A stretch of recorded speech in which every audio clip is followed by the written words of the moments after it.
விண்ணுக்கு மேலாடை மழை முகில் மேகம், வீணைக்கு மேலாடை நரம்புகளின் கூட்டம், 10க்கு மேலாடை 11 ஆகும், பக்கத்தில் நீ இருந்தால் பலகதை உருவாகும் என்றார்.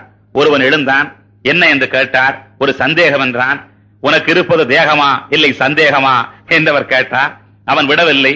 அவன் சொன்னான், விண்ணுக்கு மேலாடை மழை முகில் மேகம் சரி, வீணைக்கு மேலாடை நரம்புகளின் கூட்டம் அதுவும் சரி, 10க்கு மேலாடை 11 ஆகுவென்றீர்களே, எனக்கு அப்படி படவில்லையே என்றான். பாடு தம்பி என்றார். உடனே அவன் சொன்னான், 10க்கு மேலாடை சைபாலே ஆகும் என்றான். கூட்டத்திலே சலசலப்பு வந்தது. அவன் ஏன் சொல்லுகிறான் என்பதிலே காரணம் இருக்கிறது. கவிதை என்பது கற்பனையாக இருந்தால் அது கேலிக்குரியதாகும். கவிதை என்பது கைவாளாக இருக்க வேண்டும். கவிதை என்பது கருவியாக மாற வேண்டும். அந்த காலத்திற்கு இன்றைக்கு கல்லூரி காளைகள் வருகிறார்கள்.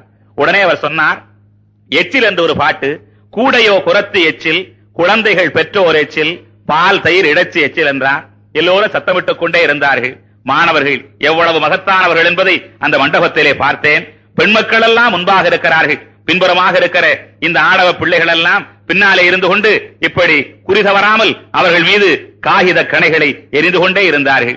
இவ்வளவு குறிதவராமல் இருக்கிற இந்த அர்ச்சுனர்களை பார்த்துக் கொண்டே இருந்தேன். பேசுகிற வேலை எனக்கு வந்தது.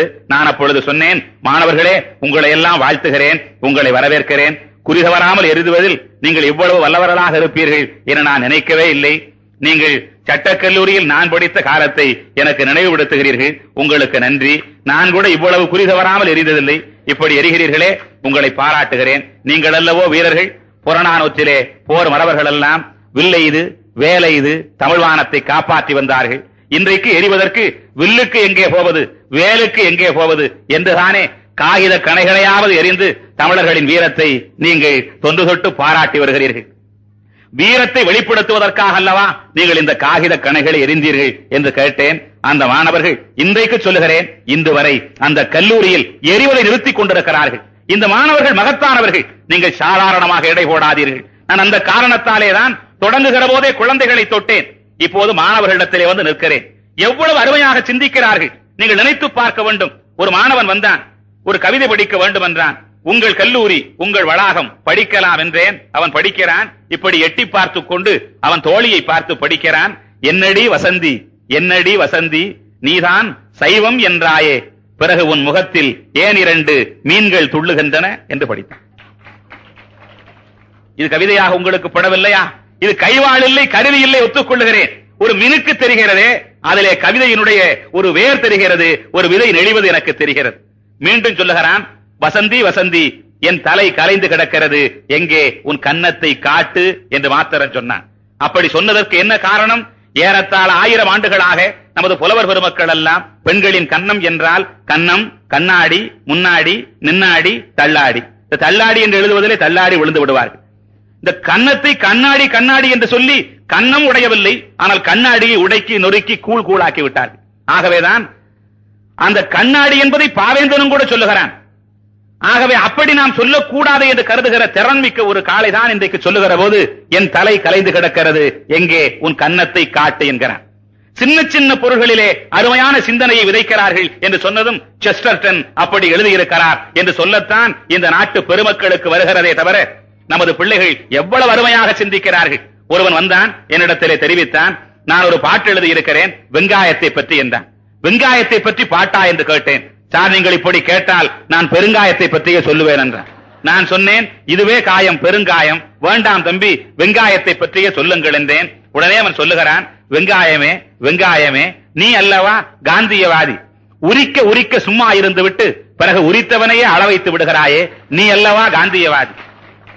ஒரு வெங்காயத்திலிருந்து அவருடைய வித்தக விரல்கள் ஒரு காந்தியத்தை கொண்டு வர இயலும் என்பதற்காக சொல்லுகிறேன். எவ்வளவு அருமையாக சிந்திக்கிறார்கள். ஊரெல்லாம் மழை பொழிகிறது, காளான் விளைக்கிறது. ஒரு கவிஞன் காளானை பார்க்கிறான். பார்த்ததும் கவிதை பிறந்து விடுகிறது. அவன் எழுதுகிறான், காளானே காளானே, கோமாளி காளானே, நேற்றைக்கு விழுந்த மழைக்காக இன்றைக்கு குடைபிடிக்கிறாயே, கோமாளி காளானே என்று எழுதுகிறான். அவன் காளானுக்காக எழுதுகிறான் அல்ல, அல்ல, ஆளான மனிதனுக்காக எழுதுகிறான். நேற்றைக்கே சொன்னேன், கிடப்பிலே போட்டு விட்டாய். ஆளான மனிதனே, நேற்றைக்கு சொன்னதை இன்றைக்கு செய்கிறாயே, அவசியமில்லாமல் போயிற்றே, நீ ஏன் பிந்துகிறாய் என்று நேரே சொல்லுகிற போது ஆத்திரம் வருகிறது. ஆகவேதான் இந்த கவிதையை கைவாளாக ஏந்தி கருவியாக வைத்துக் கொண்டு காளானை அல்ல ஆளான மனிதனை சொல்லுகிறான். காளானே காளானே கோமாளி காளானே, நேற்றைக்கு விழுந்த மழைக்காக இன்றைக்கு கொடை பிடிக்கிறாயே கோமாளி காளானே என்கிறார். நமது நம்பிக்கைகளை தலைகளாக உருட்டுவதற்காக புறப்பட்டவர்கள் இந்த நாட்டிலே சிந்திக்க தெரிந்த வாலிபர்கள். நாமெல்லாம் சொல்லுகிறோம் திருமணங்கள் எல்லாம் சொர்க்கத்தில் நிச்சயிக்கப்படுகிறது என்று. ஒரு இளைஞன் பார்த்தான், உடனே எழுதினான் திருமணங்கள் எல்லாம் சொர்க்கத்தில் நிச்சயிக்கப்படுகிறது. ஆமாம், திருமணங்கள் எல்லாம் சொர்க்கத்தில் நிச்சயிக்கப்படுகிறது. அவ்வளவு உயரத்தில் அப்படி ஒரு அசம்பாவிதம் நடந்தால் அதை எங்களால் எப்படி தடுக்க முடியும் என்று எழுதி வைத்தார். எவ்வளவு தீர்க்கமாக சிந்திக்கிறார்கள். தமிழ்நாட்டு அரசாங்கம் சுவரெல்லாம் எழுதியிருக்கிறது. ஈரோட்டில் எப்படியோ எனக்கு தெரியாது, போகிற இடமெல்லாம் பார்க்கிறேன். என்ன எழுதுகிறார்கள்? வீட்டுக்கு ஒரு மரம் வளர்ப்போம், வீட்டுக்கு ஒரு மரம் வளர்ப்போம். சென்னையிலே ஒருவன் பார்த்தான், வீட்டுக்கு ஒரு மரம் வளர்ப்போம் என்று எழுதப்பட்டிருந்தது. உடனே கீழே எழுதி வைத்தான் அவன் ஒரு கவிஞன். என்ன எழுதினான்? வீட்டுக்கு ஒரு மரம் வளர்ப்போம். ஆமாம், வீட்டுக்கு ஒரு மரம் வளர்ப்போம், வளர்ப்பதற்கு ஆளுக்கு ஒரு வீடு தருவீர்களா என்று எழுதி வைத்தார். இதை நீங்கள் நினைக்கலாம் திமிர் என்று, சில பேர் சொல்லலாம் கொழுப்பு என்று. அல்ல அல்ல, அவன் கேட்டதற்கே காரணம் அதிலே ஒரு சமூக நியாயம் எனக்கு தெரிகிறது. சென்னையில இருக்கிற வீடுகளில் ஏறத்தாழ 80 விழுக்காட்டு வீடுகள் வாடகை வீடுகள். வாடகை வீடுகளிலேதான் குவைந்து கிடக்கிறார்கள் கூட்டு மனிதர்கள். அந்த இடத்திலே சென்று இவன் மரம் நடுவதாக இருந்தால் 1ஆம் தேதி வாடகை வசூலிக்க வருகிறவன் மரமா நடுகிறா என்று அந்த மரத்தை எடுத்து போட்டுவிட்டு அந்த இடத்திலே மனிதரை நட்டுவிட்டு போவான். அதுதானே உண்மையான நிலை. ஆகவேதான் அவன் இந்த கேள்வியை கேட்கிறான். மற்றொரு இளைஞன் வந்தான், அவன் எழுதி காட்டுகிறான். என்ன என்று கேட்டால் அதிலே எழுதியிருக்கிறான், அவள் கிழித்த கோட்டை தாண்ட மாட்டாள் என்று எழுதியிருந்தான். கிழித்த கோட்டை தாண்டாத ஒரு பெண் இன்றைய சமுதாயத்திற்கு அவசியமே இல்லை. அவள் பெண்ணே இல்லை என்பது எனது கருத்து. கீழே பார்த்தால் எழுதுகிறான், அவள் கிழித்த கோட்டை தாண்ட மாட்டாள், அழித்து விட்டுத்தான் அப்பாலே போவாள் என்று எழுதியிருந்தான். என்பதற்காகத்தான் மேற்கோளாக இங்கே நான் அதை குறிக்கிறேன். அப்படி எண்ணுகிறவர்கள் இன்றைக்கு நாடு முழுவதும் வந்திருக்கிறார்கள். எவ்வளவு அருமையாக! கவிதை என்பது சுகராக சொற்களின் சேர்க்கை அல்ல. அந்தி வானத்தை போல அழகானதில்லை. அழகானது கவிதை என்றால் அந்தி வானத்தை விட, ஆத்மாவை காட்டுகிற அந்தி வானத்தை விட அழகான கவிதைகளை நாம் சொல்ல இயலாது. சொற்கள் அல்ல கவிதை. எங்கள் திருநெல்வேலியில் ஊருக்கப்பாலே ஒரே கூட்டம். ஒரு பாட்டி நடந்து கொண்டே போகிறார். நடந்து போகிற பாட்டி கேட்டால் அங்கே என்ன கூட்டம் என்று கேட்டார். சில பேர் சொல்லுகிறார்கள், ஒண்ணுமில்ல பாட்டி, ஒண்ணுமில்ல, அங்கே ஏலம் போடுகிறார்கள் என்று சொல்கிறார்கள். நிலத்தை ஏலம் போடுகிறார்கள், அதை சொல்லுகிறார்கள், ஏலம் போடுகிறார்கள். உடனே நெல்லை பாட்டி திருநெல்வேலி பாட்டி கேட்டால் ஏலம் போடுகிறார்களாக்கும், எள்ளு போட்டாக விளையல, இப்ப ஏலம் போடுகிறார்களாக்கும். ஆகவே ஏலம் என்பதை 2 பொருளிலே சொல்லலாம். அப்படி கூட இப்பொழுதெல்லாம் கவிதைகள் வருகின்றன. மனைவி அடுப்படியில் வேலையாக இருந்தால் சத்தம் கேட்டது. உடனே அவளே சொல்லுகிறாள், மனைவி கேட்கிறாள், என்ன அங்கே சத்தம் என்றால், கணவன் சொன்னான், ஒன்றுமில்லை, சட்டை விழுந்ததென்றான். மனைவி கேட்டால், சட்டை விழுந்ததற்கா இந்த சத்தம் என்றால், கணவன் சொன்னான், அதற்குள்ளே நான் இருந்தேன் என்றான். இதை கவிதை என்று அனுப்புகிறார்கள். அநேகமாக நமக்கு வருகிற கவிதைகளில் பல கவிதைகள் 10 ஆண்டுகளுக்கு முந்தி நாம் எழுதிய கவிதைகளையே நமது கவிஞர்கள் நமக்கு திரும்ப அனுப்புகிறார்கள். ஒருவேளை திருத்தி எழுதுவதற்காக என்னவோ. இதெல்லாம் கவிதைகளா என்று கேட்டால் கற்பனைகள் கவிதைகள் என்று நான் சொல்ல வரவில்லை. ஆற்றலோடு எழுதுகிறவர்கள் எல்லா காலத்திலும் இருக்கிறார்கள். இன்றைக்கு காலையிலே பார்த்தோம், கவியரசர் இளந்தேவன் இங்கே வந்தார். இந்த மண்டபத்திலே தான் அவர் இருக்கிறார். அவரின் மீது நான் மிகுந்த நம்பிக்கை வைத்திருக்கிறேன். இன்றைக்கு அவருடைய கவிதைகளை பார்க்கிற போது புதுக்கவிதை பாத்திகளில் மத்தள சத்தத்தோடு அந்த மரபு நடந்து போவதை, நடனம் ஆடுவதை நான் பார்க்கிறேன். அவருடைய சின்ன குழந்தை ஒரு நாள் மறைந்தது. பெற்று வளர்த்த அந்த மகவு மறைந்த போது அந்த கவியின் நெஞ்சில் ரத்தம் வடிகிறது. ஆற்றல் வாய்ந்த ஒரு கவிஞன் சோகத்தை சொல்விளையாட்டாக்கி காட்டுகிறான். அதிலே என்பது மாத்திரமில்லை, தமிழில் சாகாத கவிதைகளில் இந்த கவிதை ஒன்று என்பதற்கு நான் சத்தியமிட்டு சொல்லுகிறேன். தன் குழந்தை மறைந்தது, அந்த குழந்தையை பற்றி எழுதியிருக்கிற அந்த 2 வரிகளை சொல்லுகிறேன்.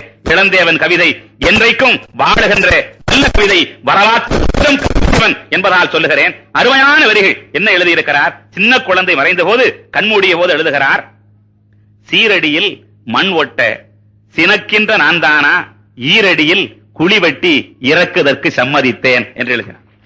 தன்னுடைய சொந்த சோகம் சொல்விளையாட்டாகிற போது அந்த கவிதை எப்படி சிறக்கிறது என்று பார்க்கிறோம். சந்திர கிண்ணத்தின் வெண்ணீர பாலுக்கு சர்க்கரை போடவில்லை, அதை சாப்பிடக் கூடவில்லை. அப்படி கற்பனை தமிழிலே இன்றைக்கும் வருகிறது என்றால், பாரதி இன்றைக்கு சொல்லுகிறானே, பாஞ்சாலி சபதத்தை படைக்கிற போது எனக்கு பிறகு வருகின்ற வர கவிகளுக்கு இந்நூல் காணிக்கை என்றார். ஆகவேதான் இந்த உலகம் வளர்ந்து கொண்டே வருவதை பார்க்கிறோம். நமக்கு பிறகு வரா கவிகள் என்று நினைக்கிறார்கள், எனக்கு பிறகு வருகின்ற வர கவிகள் என்றுதான் பாரதி பேசுகிறார். மதிவண்ணன் என்ற ஒரு கவிஞர் இன்றைக்கு நன்றாக எழுதி வருகிறார். அவர் சொல்லுகிறார், பட்டுப்பூச்சியை பார்க்கிறோம், பட்டாம்பூச்சி என்று அழைக்கிறோம், அது அடிக்கடி சிறகுகளை இப்படி அசைப்பதை பார்க்கிறோம். அதை பார்க்கிற அவர் கற்பனை வருகிறது. உடனே அவர் கேட்கிறார், வான் பிறந்த காற்றுக்கே வியர்க்கும் என்றா வளர் சிறகால் அடிக்கடி நீ விசிறுகின்றாய். வான் பிறந்த காற்றுக்கே வியர்க்கும் என்றா அடிக்கடி நீ வளர் சிறகால் விசிறுகின்றாய்.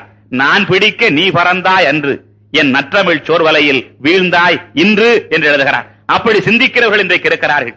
ஈரோடு தமிழன்பன் அவருடைய கவிதையை நான் பக்கத்திலே படித்தேன். 2-3 நாளைக்கு முந்தி ஒரே ஒரு வரி என்னை தொட்டது. நான் உங்களுக்கெல்லாம் சொல்லிவிட்டு போக ஆசைப்படுகிறேன். சில நேரங்களில் நம்மீது நமக்கே கோபம் வரும். நேற்றைக்கு செய்த தவறை இன்றைக்கும் நாம் செய்வோம். நம்மீது நமக்கு அலுப்பு தட்டும்.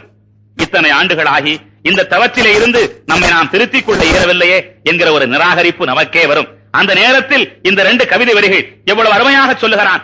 இன்று புதிதாய் பிறந்தோம் என்று பாரதி சொன்னதை போல அருமையான ஒரு கவிதை வரி. அதிலே வருகிற வரி இதுதான். ஈரோடு தமிழன்பன் கவிதை, உங்கள் தமிழன்பன். அதில் எழுதி காட்டுகிறார், 10 தடவை கீழே விழுந்தவனை பூமி முத்தமிட்டு சொன்னது 9 முறை நீ எழுந்தவன் அல்லவா என்று. 2 வரிகள் போதாதா? மனதிற்கு எவ்வளவு ஆறுதலாக இருக்கிறது. 10 தடவை விழுந்தவனை பூமி முத்தமிட்டு சொன்னது 9 முறை எழுந்தவன் நீ அல்லவா என்று. அப்படி எழுதுகிறார்கள். அமுத பாரதி என்ற ஒரு கவிஞன், அவன் 2 வரிகளில் ஐக்கூ கவிதை, 2 வரிகளில், இந்த காட்டில் எந்த மூங்கில் புல்லாங்குழல். எவ்வளவு சிந்தனை உள்ளே தேங்கி இருக்கிறது. ஒரு கூட்டத்திலே பெண்களாக இருக்கிறார்கள், இளம் பெண்களாக இருக்கிறார்கள். வாலிபத்தின் தலை வாசலிலே நிற்கிற ஒரு வாலிபன் நினைக்கலாம் இல்லையா, இந்த பெண்கள் கூட்டத்தில் 1000 பெண்கள் இருக்கிற இந்த கூட்டத்தில் ஒரே ஒருத்தி தான் எனக்கு மனைவி. இந்த காட்டில் எந்த மூங்கில் புல்லாங்குழல். நினைக்கலாம் இல்லையா? இவரை போன்ற ஒரு அருமையான ஆசிரியர் ஒருவேளை அந்த மாணவர்களை பார்த்து, இளம் பிள்ளைகளாக இருந்தால் நின்று கொண்டு இந்த கூட்டத்துக்குள்ளே இருந்து சமுதாயத்திற்கு வழிகாட்டுகிற மாபெரும் தலைவன் ஒரு நாள் வரப்போகிறான். இந்த காட்டில் எந்த மூங்கில் புல்லாங்குழல். நினைக்கலாம் இல்லையா? ஒரே 2 வரி இத்தனை சிந்தனைகளை தேக்கி வைத்திருக்கிறது என்றால் அற்புதமான எண்ணங்களின் கலைக்கூடமாக இன்றைக்கு இருக்கிற கவிதைகள் எல்லாம் மின்னி மின்னி வருவதை பார்க்கிறோம். இவைகள் சமுதாயத்தை திருத்துகிற கைவாளாக இருக்கிறது, கருவியாக இருக்கிறது என்பதை நாம் நெஞ்சத்திலே இன்றைக்கு ஏற்றுக்கொண்டாக வேண்டும். அவ்வளவு அருமையாக சிந்திக்கிறார்கள். வாணியம்பாடியிலேதான் கவிராத்திரி நடந்தது. அப்துல் ரஹ்மான் காலையிலே வந்தாரே, அந்த இலக்கிய துறைமுகத்திலே இருந்து அவர்தான் தோணிகளை மிதக்க விடுகிறார். அங்கேதான் கவிராத்திரி நடந்த போது கேட்டான், ஒரே ஒரு வரியிலே கவிதை சொல்ல வேண்டும் என்று கேட்டபோது ஒருவர் சொல்லுகிறார், ஆசிரியர் சொல்லுகிறார், மாணவர்களே ஒரே ஒரு வரியிலே சொல்ல வேண்டும், சொல்லுங்கள் பார்ப்போம். ஒரு ஊரில் ஒரு விலைமகள் இருந்தாள். ஒரு நாள் அவள் இறந்தாள். அவளை புதைத்து விட்டார்கள். அந்த கல்லறை மீது ஒரே ஒரு வரி எழுத வேண்டும். என்ன வரி எழுதலாம் என்று கேட்டார். நான் நீ என்று எல்லோரும் சொல்கிறார்கள். ஆசிரியர் கேட்டார், நீ சொல்லு தம்பி என்று ஒரு மாணவனை கேட்டார். புகுமுக வகுப்பிலே இருக்கிற மாணவன் அவனுடனே சொன்னான், விலைமகள் இருந்தாள், இறந்தாள், அவளை புதைத்து விட்டார்கள், ஒரே ஒரு வரி எழுத வேண்டும், அவ்வளவுதானே, இதோ சொல்கிறேன், எழுதிக் கொள்ளுங்கள் என்று அவன் சொல்லுகிறான். என்ன வரி? வேறொன்றும் இல்லை, இன்றைக்குத்தான் இவள் தனியாக தூங்குகிறாள். அது கருவி இல்லை, கைவாள் இல்லை என்பதை ஒத்துக்கொள்கிறேன். ஆனால் அதில் இருக்கிற மினுக்கு இருக்கிறதே, அதில் ஒரு செவ்வொளி அப்படியே சிறகடிக்கிறதா இல்லையா? மீண்டும் அவர் கேட்டான், சரி விளைவுகள் இறந்தாள், அவளுக்கு ஒரு வரி இப்படி எழுதியாயிற்று. நம் மாதிரி ஒரு அரசியல்வாதி இறந்தான், அவனை 6 மணிக்கே புதைத்து விட்டார்கள். சரி இவன் கல்லறையிலே என்ன எழுதுவது என்று கேட்டார். அரசியல்வாதி தானே இறந்தான், 6 மணிக்கு தானே புதைத்தார்கள், அவன் கல்லறையில் இப்படி எழுதலாம் என்றான் மாணவன். எப்படி என்று கேட்டார். அதற்கு அவன் சொன்னான், மறந்தும் கைதட்டி விடாதீர்கள், எழுந்து விடுவான் என்று சொன்னான். ஆகவே சமுதாயத்தில் இருக்கிற அவலத்தை எல்லாம் படம் பிடித்து காட்டுவதற்கு ஒரு மாபெரும் காவியத்தை படைக்க வேண்டியதில்லை. ஒரு வரியிலேயே இவைகளை கொண்டு வந்தக்கூடிய ஆற்றல் படைத்தவர்கள் இன்றைக்கு இருக்கிறார்கள் என்பதற்காக நான் இவைகளை சொல்லுகிறேன். அவ்வளவு அருமையாக சிந்திக்கிறவர்கள் இன்றைக்கு இருக்கிறார்கள். நான் இளைஞர்களுக்கெல்லாம் சொல்லுகிறேன், நீங்கள் காற்றை சுவாசிப்பதால் வாழ்வதில்லை, நம்பிக்கைகளை சுவாசிப்பதால் வாழ்கிறீர்கள். அந்திவானம் அழகானது என்று கருதாதீர்கள், சோலை குயிலும் சுந்தர வனப்பும் உலகத்திலே அழகு என்று நினைக்காதீர்கள். எனக்கு அழகென்று நான் கருதுவதெல்லாம் முட்டை தோட்டை உடைத்து